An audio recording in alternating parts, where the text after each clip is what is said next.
আপনি কি জানেন এক ছোট ভালো আমলও জান্নাতের পথে খুলে দিতে পারে? আজকে আমরা এমন 5টি ছোট কিন্তু গুরুত্বপূর্ণ আমলের কথা জানব যা আপনার জীবন বদলে দিতে পারে।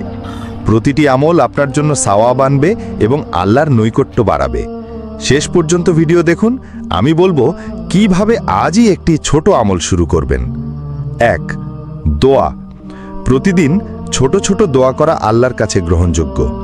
রাসূলুল্লাহ সাল্লাল্লাহু আলাইহি ওয়াসাল্লাম বলেছেন, দোয়া হলো ঈমানের মূল। উদাহরণ, সকালে 5 মিনিট শুধু আল্লাহর কাছে নিজের প্রার্থনা করুন, পরিবার, বন্ধু এবং নিজের জন্য।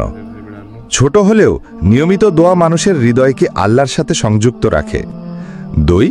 হাসি মুখে কারো সাথে দেখা। হাসি শুধুই মুখের ভাব নয়, এটি একটি ভালো আমল। হাদিসে এসেছে, হাসি আপনার জন্য সওয়াব। অফিসে, স্কুলে বা রাস্তা চলতে চলতে কারো মুখে হাসি ফুটানো, এটি মানুষের মন ভালো করে, সম্পর্ক দৃঢ় করে এবং আল্লাহর প্রিয় কাজের মধ্যে পড়ে। 3. সৎ কথা বলা। প্রতিদিন সত্য কথা বলা বড় আমল। উদাহরণ, যখন কোনো ভুল বোঝাবুঝি হয় সরাসরি সত্য বলা। হাদিসে আছে, সত্য কথা মানুষের মঙ্গল আনে। সৎ থাকা মানে আল্লাহর সন্তুষ্টি অর্জন, দীর্ঘ সময়ের জন্য আস্থা ও বিশ্বাস তৈরি হয়। 4. ছোট সাহায্য করা। দরিদ্র, অসহায় বা বয়স্ক কারোর জন্য সাহায্য করা। উদাহরণ, রাস্তা চলতে চলতে কারো ব্যাগ বহন করা বা ছোট দান। হাদিসে রয়েছে, একটি ভালো কাজ অন্য একাধিক ভালো কাজের সমান। ছোট সাহায্য আল্লাহর কাছে বড় সওয়াব। 5. কোরআন থেকে একটি আয়াত স্মরণ করা।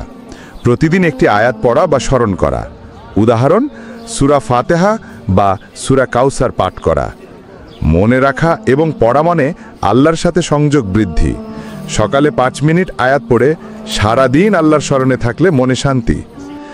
আজই একটি ছোট আমল শুরু করুন। নিচে কমেন্টে লিখুন আপনি কোন আমলটি করবেন।